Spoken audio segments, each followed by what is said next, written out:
Кога сме кај Грција и проблемот со името, реакција за најновиот предлог на Грција и од македонскиот државен врв. Кој било предлог за промена на името ќе мора да оди на парав кај граѓаните. Новиот претседател Иванов најави задолжителен референдум за ова прашање.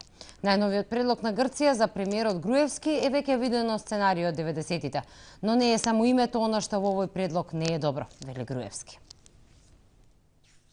Разумен компромис за спорот со името е референдум, односно секое прифатливо решение за државно-политичкиот врв ќе мора да го потврдат граѓаните. Од ова, вели новоизбраниот претседател, нема отстапување. Иванов не откри дали последниот предлог Република Северна Македонија е прифатлив за нас, но вели знае дека за нашиот јужен сосед е добро решение.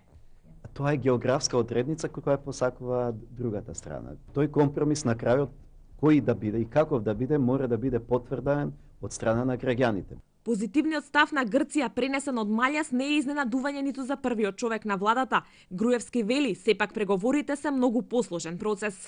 Има уште многу други работи кои што се дел од преговорите, кои што тие ги бараат, поврзани со опсегот на користење на името, поврзани со промена на уставот, со промена на пасошите, со промена на идентитетот, односно нацијата и јазикот. Отворен терен за размислување од наша страна остава прифатениот предлог од јужниот сосед, вели најстариот пратеник.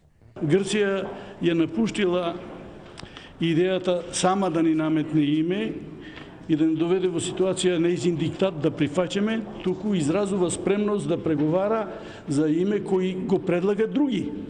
Референдумот на име со географска одредница за замена на референцата ФИРОМ прифатлив за најголемата опозицијска партија.